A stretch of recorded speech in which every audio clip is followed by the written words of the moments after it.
مصدر مسؤول في الاتحاد العراقي لكرة القدم أو مصدر قريب من الاتحاد العراقي لكرة القدم يأكد لي، مصدر موثوق يعني، يأكد لي خبر إقالة المدرب كاساس من تدريب المنتخب العراقي. وهناك من المفترض اجتماع المكتب التنفيذي للاتحاد العراقي لاختيار المدرب البديل وإقرار إقالة مدرب منتخب العراق كاساس. لك تعقيب؟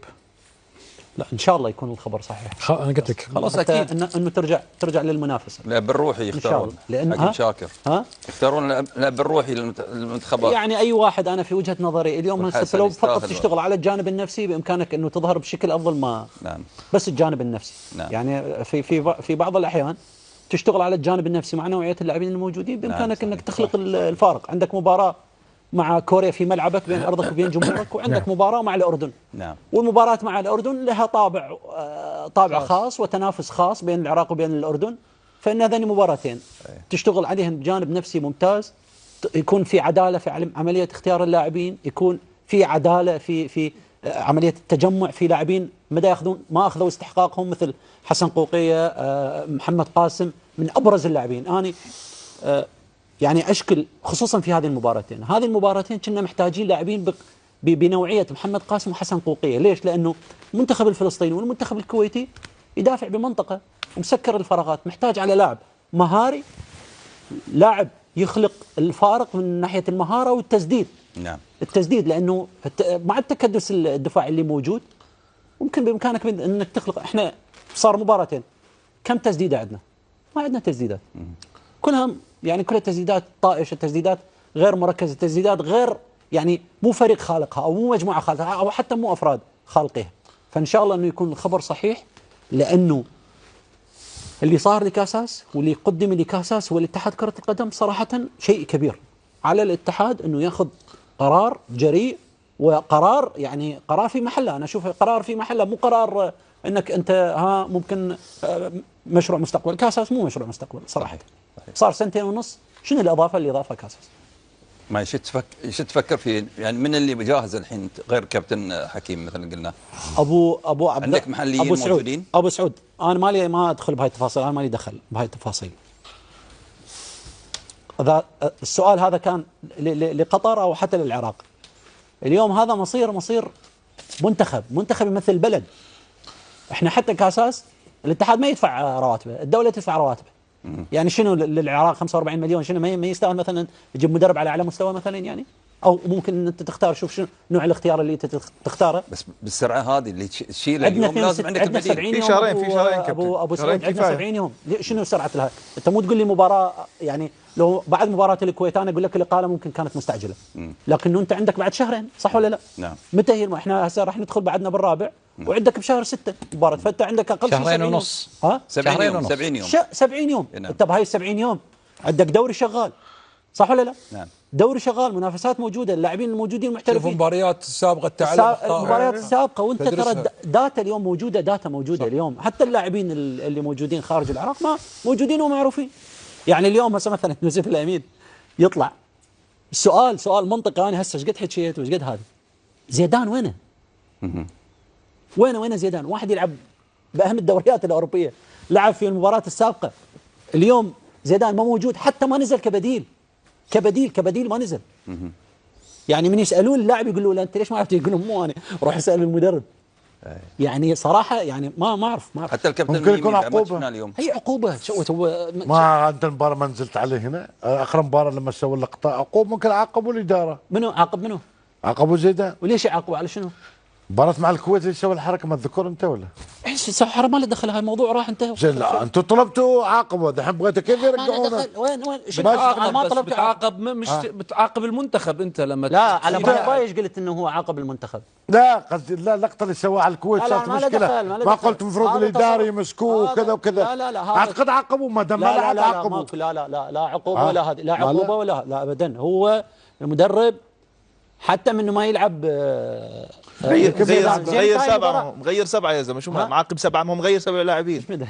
غير 7. حتى ميمي، حتى مهند يعني اليوم ما شاف ملعب. اي صح.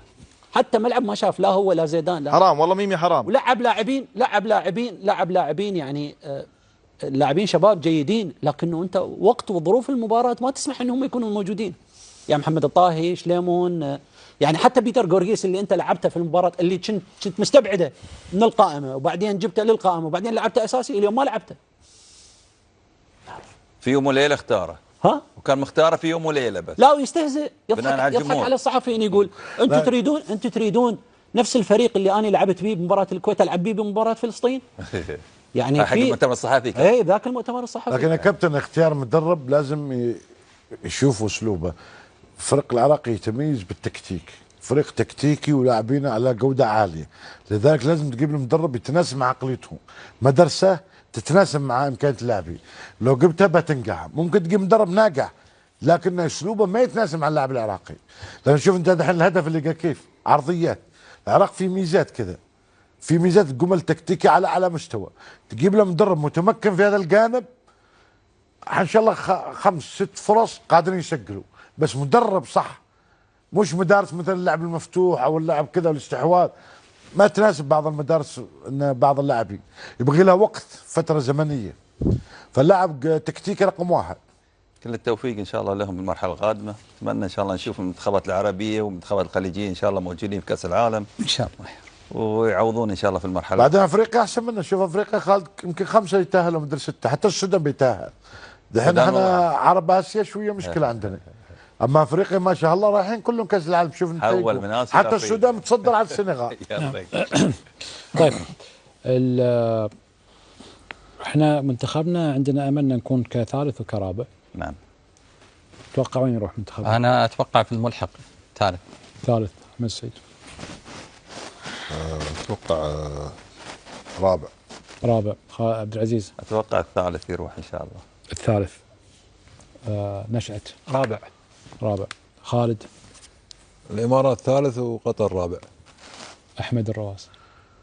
لا قطر الرابع، والامارات انا اعتقد الهدف اللي جاء في اخر وقت رايح ثاني كاس العالم، نحن بغينا فرق عربيه بعدين يجي هذا. الامارات هو الحكم في يده. صح. خالد بس سامحني، بس توزيع المجموعتين في المرحله القادمه بتكون بالقرعه، بتكون بالمكتوبه؟ بالقرعه غالبا، بالقرعه، وغالبا اي بالقرعه اتوقع، لان قبل كان ممكن يعني مثلا ما يلعبون مع بعض نفس المنتخبين. يمكن التصنيف كمان، التصنيف ها كمان التصنيف بعدين القرعه. لا ما ظنيت التصنيف، لانه انت وكمان منتخب بدك تطلع من نفس المجموعه، بدك تروح تلعبوا مع بعض اكيد لا. اي صح. فاكيد راح يحطوك في 4 فرق ثانيين وبدها تصير قرعه هناك. هذا بيصير 3 فرق في البوت الخاص المركز الثالث، 3 فرق في المركز الرابع. اي يعني هني عندك تفرق انت تكون رابع ولا ثالث في المجموعه هني، على اساس ان انت بكره حق الاختيارات يكون عندك العامل انه هو يعني بمعنى ان ما يصير الثوالث يصيرون مع بعض ولا الروابع يصيرون مع بعض. تمام. يعني الحين اليوم انت وضعك انه يكون ثالث ورابع على اساس ان انت حق المرحله القادمه، على اساس ان انت تكون شويه نعم عشان يكون فيها فير، يعني يكون فيها فير ما يكون فيها. اتوقع هاي المجموعه راح تظل نفس الترتيب، ايران، اوزبكستان، الامارات، قطر. توقعاتك لهالمجموعه منتخبنا وين بيروح؟ عطى جدول ترتيب لو سمحت. ايران، جدول لو سمحت. ايران، اوزبكستان، الامارات، قطر. ايران، اوزبكستان، الامارات، قطر رابع. يعني نفس الجدول. ها؟ نفس الجدول. انا وياك نفس الشيء. اي نفسه ما راح يتغير. نعم.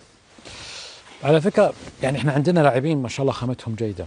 اليوم منتخبنا العنابي تحت 23 سنه اخذ المركز الثاني خلف المنتخب الكرواتي، هي بطوله وديه دوليه تحت 23 سنه. تعادلنا مع استراليا اليوم 2-2. المنتخبات اللي كانت مشاركه في هذه البطوله كرواتيا، استراليا، مصر، الامارات وتايلاند. حارسنا علي قليص خد جائزه افضل حارس. صحيح. المنتخب في هذه البطوله قدم مستوى مميز، مستوى ممتاز، ومثل ما تقول اللي اعطاك يعني رساله ترى ان في عناصر تستحق انها تكون في المنتخب الاول. اخطاء من اول الصف. خالد نحن عمان بعد حققنا بطوله غرب اسيا الاولمبي، فزنا على البحرين اليوم نفس الشيء، حققوا بطوله على الاردن. على الاردن على الاردن ما عاد دريت ما شفتها مع المنتخب الاول. طيب 23 غرب اسيا بطل. مبروكين يا الف مبروك.